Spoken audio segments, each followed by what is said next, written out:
Hi, my name is Sheree. Welcome to my YouTube channel. In this channel, I talk about living life abundantly by strengthening your relationship with Jesus Christ. We do a lot of inner work on this channel, so if that sounds interesting to you, please like and subscribe. Okay, let's get into the video.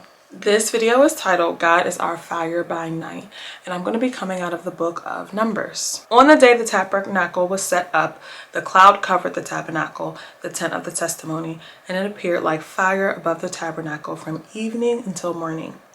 It remained that way continuously. The cloud would cover it, appearing like fire at night. At the Lord's command, the Israelites set out, and at the Lord's command, they camped.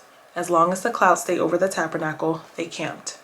Even when the cloud stayed over the tabernacle many days, as the Israelites carried out the Lord's requirements and did not set out.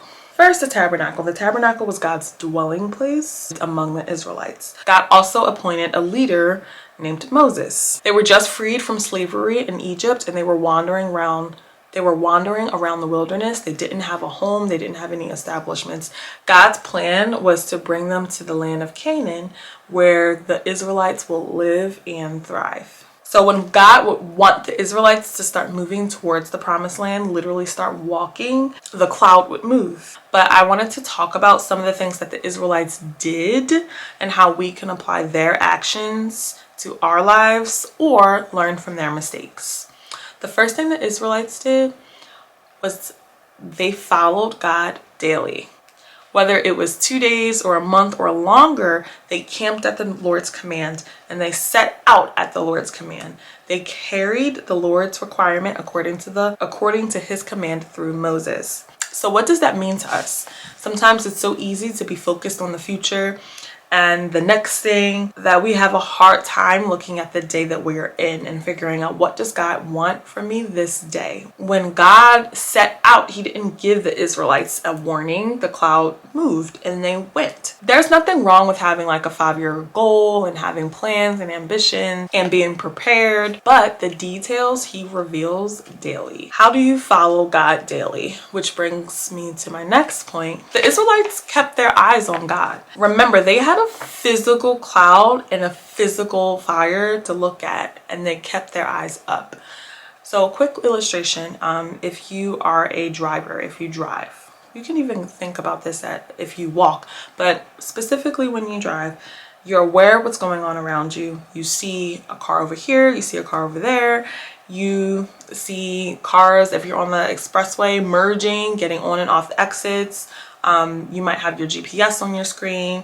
But for the most part, you're looking straight. 95% or more of your attention is looking straight. And you might like look at a car and then look straight and look at a car and look straight. But if you keep doing that, you'll crash. When you drive, you have to make sure that your eyes are straight ahead. And it's just like that with life. When you're living, you're aware of what's going on around you. You'll see problems over here, problems over there. You'll see problems being solved, problems are arising. But for the most part, your eyes are looking at God. 95% or more of your attention should be looking at God. If you're looking at your problems too much, then you can crash. So you have to keep looking straight at God. So you might think like the Israelites, they had a physical cloud to actually follow God. Like, how am I supposed to know what God wants me to do? But guess what? We actually do have something physical to look at and to follow, and that's the scriptures. I promise you, all that you need is in the scriptures. They obeyed God. The Israelites obeyed God. They set out when it was time to move, and they camped when it was time to stay still. And when I think about life, there's usually two main things that are happening at any given time. You're either going or you're staying. But the thing is, just because God tells you to stay, it doesn't equate to being inactive. Think about when you train a puppy. You tell him to stay. He doesn't sleep. He's not doing nothing. He's watching, he's waiting, anticipating. He's excited. He's like trying to control himself, thinking his little puppy way. Stay, don't move, not yet. But usually he's sometimes hyper, sometimes wagging his tail. He's undistracted. So when we wait on God, first we know that when we wait on God that he renews our strength. And also when we wait on God, We are waiting with anticipation. Anticipation means to look forward to something. That's not passive. And let's look at the last thing that the Israelites did, and this is the one thing that we should avoid. They complained a lot. There's a difference between like venting and complaining. One thing about complaining is that it leads to refusal and rebellion. You end up talking yourself out of the will of God. The Israelites said, if we had died in Egypt, or only if we had died in the wilderness, why is the Lord bringing us to this land to die by sword? Let's appoint a leader and go back to Egypt.